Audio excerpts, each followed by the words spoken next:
കർണാടകയിലെ കോൺഗ്രസ്, അവിടെയാണ് അതിന്റെ വൈരുദ്ധ്യം കിടക്കുന്നത്. കർണാടകയിലെ കോൺഗ്രസ് വളരെ കേമമാണ് എന്നാണ് പറച്ചിൽ. എന്ന് വെച്ച് കഴിഞ്ഞാൽ ആ MP-യെ കൃത്യമായി പൂട്ടി, തെളിവുകൾ നിരത്തി കോടതിയിൽ ഹാജരാക്കി, ഇപ്പോഴും ജാമ്യം അനുവദിക്കപ്പെടാതെ ജയിലിൽ തന്നെ തുടരുകയാണ് പ്രജ്വൽ രേവണ്ണ. 2 ആഴ്ചകൾക്ക് മുന്നെയാണ് അദ്ദേഹത്തിന്റെ ജാമ്യാപേക്ഷ വീണ്ടും തള്ളുകയും വിധി ഉണ്ടാവുകയും ഒക്കെ ചെയ്തത്.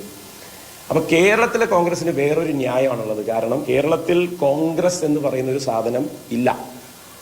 കോൺഗ്രസ് എന്ന് പറയുന്ന സാധനം ഇല്ലാതെയായിട്ട് കുറെ ആയി എന്ന് പക്ഷെ കോൺഗ്രസ് പ്രവർത്തകർക്ക് അത് മനസ്സിലായിട്ടുണ്ടോ എന്ന് എനിക്കറിയില്ല. കാരണം പണ്ട് എബ്രഹാം ലിങ്കന്റെ ഒരു കൊട്ടേഷൻ ഉണ്ട്, you can fool all of the people some of the time and some of the people all of the time. ഞാനതൊന്ന് പറയാം, ഇതിൻ്റെ ഒരു ഭാഗം കൂടി വരുന്നുണ്ട്. നിങ്ങൾക്ക് പലരെയും എല്ലാ സമയത്തേക്കും വിഡ്ഢികളാക്കാം, എല്ലാവരെയും കുറച്ച് സമയത്തേക്ക് അല്ലെങ്കിൽ പല സമയത്തേക്കും വിഡ്ഢികളാക്കാം. പക്ഷെ you cannot fool all of the people all of the time. പക്ഷെ നിങ്ങൾക്ക് എല്ലാവരെയും എല്ലായ്പ്പോഴും വിഡ്ഢികളാക്കാൻ പറ്റില്ല. അതിലേക്ക് ഞാൻ ഒരു ചെറിയൊരു ക്ലോസ് ആഡ് ചെയ്ത് ചേർക്കാണ്, except if you are not in Congress.